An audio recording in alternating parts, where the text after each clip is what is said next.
அடி வெள்ளையம்மா வந்ததுடி உன் காலைக்கு ஆபத்து அப்படின்னு சொல்லி வீரமாண்டிய கட்டப்பொம்மனில் சொன்ன மாதிரி இங்கே அடி ரோஹிணி கல்யாணி வந்ததுடி உன் காலைக்கு ஆபத்துன்னு வாழ்க்கைக்கே டனால் அப்படின்னு தலையில் கூட்டுற மாதிரி ஒரு கதை வரப்போகுது அப்படிங்கிறது தான் பெரிய ட்விஸ்ட்டு. நம்ம மனோஜை பற்றி தெரியும். மனோஜ் வந்து ஒருத்தரை நம்ப மாட்டார், நம்பினார்னாக்க உலகத்தையே விடமாட்டார் அப்படிங்கிறத பெரிய கதையாக இருக்குது. இந்த பொண்ணு வந்துச்சு இல்லையா, அந்த புது ஜீவா வந்துட்டு ரொம்ப பெருசாக வந்து பிஸ்னஸ்க்கு ஐடியா கொடுத்தது, வந்துட்டு பேக்கேஜிங் ஐடியா கொடுத்தது, இப்போ மேரேஜ் பேக்கேஜ் இருந்துச்சு. உடனே சூப்பரில் அப்படின்னா இப்போ வந்துட்டு இன்றைக்கி ஒரு ஐடியா கொடுத்து பண்ணிடலாமா சார் அப்படின்னாக்கா, என்ன பண்ணிடலாமா அப்படின்னாக்கா, இல்லை அந்த பையன் தான், அந்த பையனை கொண்டு போய் எங்கேயாவது சேர்த்துருவோம் அப்படின்னு அடி போட்டு பிளானை பண்ணுச்சு அந்த பிள்ளை. உடனே என்ன சொல்கிற மனோஜ் அப்படின்னா, இல்லை மேடம் அவன் வீட்டில் இருக்க முடியாது, இதனால் ப்ராப்ளம், அதனால் பேசாமல் அதான் சொன்னேன் ஜீவாட்ட என்ன சொன்னேன், இவனை கொண்டு எங்கேயாவது சேர்த்துடலாம், ஆசிரமம் சேர்த்துடலான்னு. அவள் எல்லாம் தெரிஞ்சவளாக இருக்கா, நிறைய விவரம் தெரியுது அவளுக்கு. அதனால் அவள்கிட்ட சொன்னேன் நான்.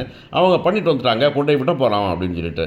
என்னது விட போறியா, இதை பற்றி என்கிட்ட பேச மாட்டியா நீ அப்படின்னா, இல்லை அது வந்து ஜீவா ரொம்ப புத்திசாலித்தனமாக பண்ணுறான்னு. ஜீவா புத்திசாலித்தனமாக பண்ணுறாளா, எந்த ஜீவா பற்றி வந்து புத்திசாலமா, ஜீவாங்கிற பேரெல்லாம் கெட்டு ஏமாந்து கொண்டது ஞாபகம் இருக்கா உனக்கு அப்படின்னு சொன்ன உடனே வந்துட்டு அவன் இல்லை அதெல்லாம் அப்படி தான் அவள் சொல்லுவா, அதை கேட்டுக்க நீ ஜீவா, நீ வந்துட்டு ரோஹினிட்ட விஷயத்தை சொல்லு அப்படின்னோடனே அவர் பக்கத்தில் மொட்டையர் சொல்ல போகிறாரு.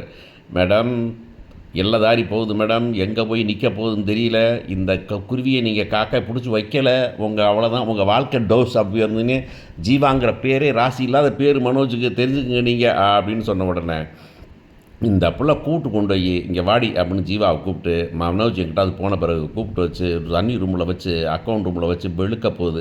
ஏண்டி உனக்கு ஐடியாவா, நீ வந்து மனோஜ்கிட்ட நேரடியாக பேசுவியா, என் மூலமாக பேச மாட்டியா, அவன்கிட்ட ஏன்டி நேரடியாக பேசிகிட்டு இருக்கிற நீ, உனக்கு என்ன வேலை, உனக்கு வேலைனாக்கு எது வந்தாலும் என்ன மூலம் இல்லை, நான் அவர் செக்ரட்டரி, அவர் என்ன சொல்ல, அவர் செக்ரட்டரியாக பொண்டாட்டியோட செக்ரட்டரி பெரிய ஆளாடி நீ அப்படின்னு கேட்கும்போது, ஆஹா அப்படின்னு இந்த திட்டு உழுதலையா, இந்த அடி உழுதுறது இன்னொரு ட்விஸ்ட்டை உருவாக்கும் அப்படிங்கிறது தான் பெரிய விஷயம்.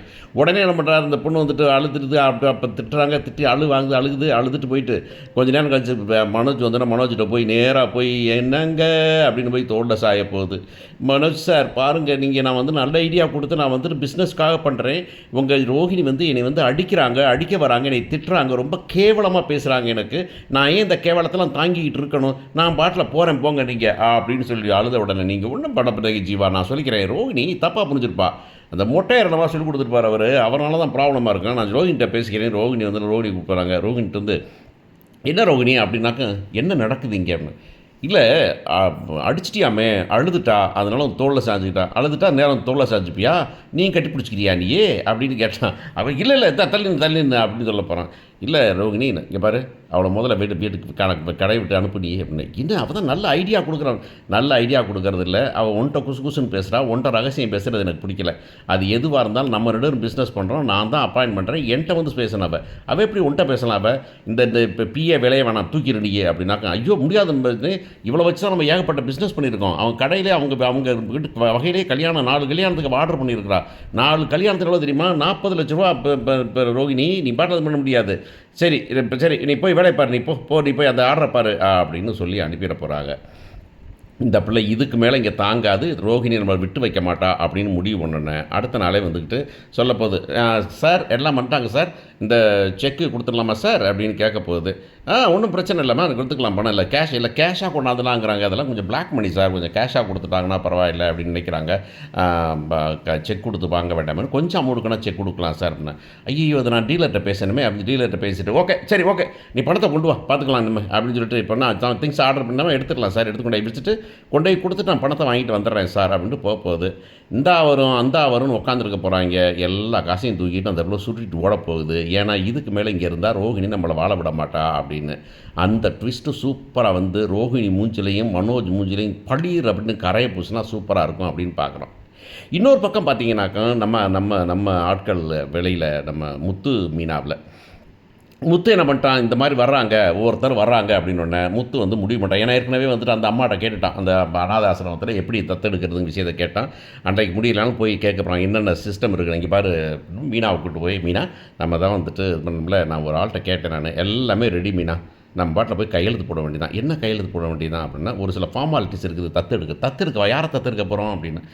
என்ன மீனா பேசுகிற நீ, நம்ம கிறிஷை தத்தெடுக்கிறோம், நான் எப்போ சொன்னேன் நான், இல்ல முன்னம அப்ப சொன்னோம். அப்ப வேணான்ட்டாங்கல்ல. இனி வந்து இல்ல. அந்த பையனுக்கு அம்மா இல்ல. அவங்க அப்பா, பாட்டி விட்டுட்டு போயிருக்காங்க அவ்வளோதான். அதுவரைக்கும் கொஞ்ச நாளைக்கு பார்த்துக்கிடும் அவ்வளவுதானே தவிர, இது வேற ஒண்ணும் இல்ல. அதனால நீ வந்துட்டு தத்துன என்ன மீனா மாத்தி மாத்தி பேசுற? உனக்கு ரொம்ப பிடிக்கும் இருந்ததுனா கிறிஷ் உனக்கு பிடிக்கும். நம்மள்ட்ட தான் வந்து இருக்கிறேங்கிறான். அப்படி இருக்கும்போது நம்ம எப்படி நான் தத்து எடுத்துக்கலாம் தானே? அப்படின்னு கேட்குறாங்க. இதில இன்னொரு விஷயம் சொல்லணும். இந்த கிறிஷும் வந்துட்டு இவங்களும் இருக்காங்க இல்லையா? பார்ட்னர்ஸு. இவங்க வந்துட்டுலாம் வந்துட்டு தத்தெடுக்கலாம் முடியாது. அது ஞாபகம் வச்சுக்கணும். தத்தெடுக்கிறது வந்துட்டு பார்ட்னர்ஸா இருக்கணும். அதாவது வந்துட்டு கல்யாணம் முடிக்காட்டியும், கல்யாணம் முடிக்காம லிவிங் டுகெதர் அது மாரி பார்ட்னர்ஸா இருக்கணும். 2 ஃப்ரெண்ட்ஸ் சேர்ந்துலாம் வந்துட்டு நான் வளர்க்குறேன்லாம் அதெல்லாம் வளர்க்க முடியாது. அதுக்கெல்லாம் வந்து நம்ம ஊர்ல கிடையாது. சட்டம் கிடையாது. ஒரு நெறைய ரூல்ஸ் மாறி இருக்கு அப்படிங்கிறத நம்ம பார்க்கணும். ஸோ இங்க வந்துட்டு இது வந்துட்டு இங்க வந்துட்டு நீங்க வந்து கே கப்புள் இல்ல வந்துட்டு இந்த கப்புள் எந்த கப்புளா இருந்தாலும் எல்ஜிபிடி எதுலா இருந்தாலும் வந்து நீங்க வந்துட்டு தத்தெடுத்துக்க முடியும். ஆனா தனியா இண்டிவிஜுவலா வந்து நான் பிள்ளைய வளர்க்குறேன் அப்படின்னு வளர்க்க வந்துட்டு வந்து கப்புளே இல்லாத 2 பேர் வந்து நாங்க ஃப்ரெண்ட்ஸாக இருக்கிறோம் அப்படிலாம் வளர்க்க முடியாது அப்படிங்கிறதா ரூல். அது கூட வந்துட்டு அங்கேயெல்லாம் மேரேஜ் பண்ணியிருந்தால் தான் யூஎஸில் தத்தெடுக்க முடியும் அப்படின்னு ரூல்ஸ்லாம் இருக்குது அப்படிங்கிறது நமக்கு தெரியணும். தர்ஃபோர் ஒன்று பேசுறதுக்கு முன்னாடி கொஞ்சம் தெரிஞ்சுக்கிட்டு பேசினா பெட்டராக இருக்கும் அப்படிங்கிறது விஷயம் நமக்கு.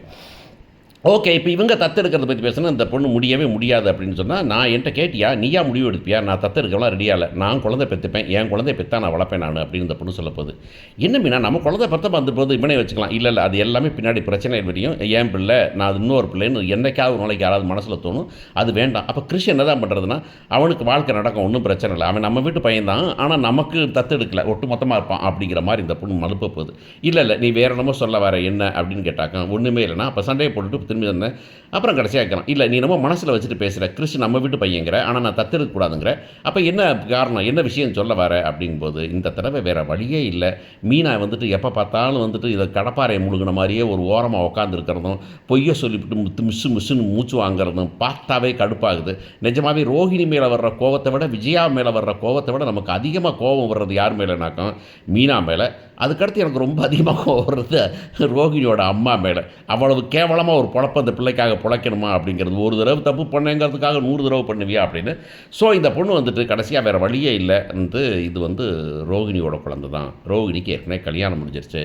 ஆனால் இந்த விஷயத்தை நம்ம வெளியே சொல்லக்கூடாது அப்படின்னு என்னையை பொறுத்தவரையில் முத்துக்கிட்ட இந்த பொண்ணு இது வரைக்கும் இன்னும் கடைசியில் தீர்ற வரைக்கும் பிரச்சனை தீர்ற வரைக்கும் நான் சொல்ல மாட்டேன் அப்படின்னு வச்சுனாக்கா, இந்த பொண்ணு வந்துட்டு ஒரு பொண்டாட்டியாக இப்போ முத்துவோட நம்பிக்கையோட இருக்கிறது ரொம்ப தப்பு அப்படின்னு தோணுது. ஏன்னா முத்துவும் மாமனார்ட்டையும் இதை சொல்லி ஆகணும். தேர்ஃபோர் முத்துக்கிட்ட இந்த தடவை சொல்லிடுவாங்கன்னு நினைக்கிறேன். ஸோ நம்ம நம்ம நம்ம அம்மாவோட கதை. ஏன்னா இதுக்கப்புறம் வந்துக்கிட்டு அவன் இவன் ஒட்டணும், அவன் வந்துட்டு நம்ம இப்போ மனோஜ்கிட்ட வந்து இந்த பையன் ஒட்டணும், அப்புறம் சேர்ந்து வாழணும் அப்படிங்கிற கதையெல்லாம் வரணும் அப்படின்னு சொன்னாக்கா, மீனா மட்டும் இருந்து பத்தாது. முத்துவும் சேர்ந்தா தான் அந்த வேலைகளை பண்ண முடியும். ஏன்னா இந்த வீட்டில் இருக்கிற ஏகப்பட்ட குளறுபடியில் அதெல்லாம் பண்ணி ஆகணும். தேர்ஃபோர் எனக்கு என்னமோ இந்த வாரத்தில் ஒரு ட்விஸ்ட் இருக்கும். அதில் வந்துக்கிட்டு ரோஹிணியோட கல்யாணி கதை அப்படிங்கிற கதையை வந்துக்கிட்டு அந்த அத்தியாயத்தை நம்ம மீனா வந்துட்டு முத்துக்கிட்ட போட்டு கொடுத்தே ஆகணும் அப்படின்னு தான் நம்புகிறேன் நான். நீங்கள் அதை தான் விரும்புவீங்க அப்படின்னு நினைக்கிறேன். ஏன்னா மீனாவை இதுக்கு மேலே ஒரு கல்ப்ரிட்டாக, ஒரு கிரிமினலாக, ஒரு ஒரு ஒரு குற்றவாளியாக நம்ம பார்க்குறது ரொம்ப அசிங்கமாக இருக்குது அப்படிங்கிறது என்னோட எண்ணம். நீங்கள் என்ன நினைக்கிறீங்க அப்படின்னு கமெண்ட்டில் போடுங்க. தேங்க்யூ.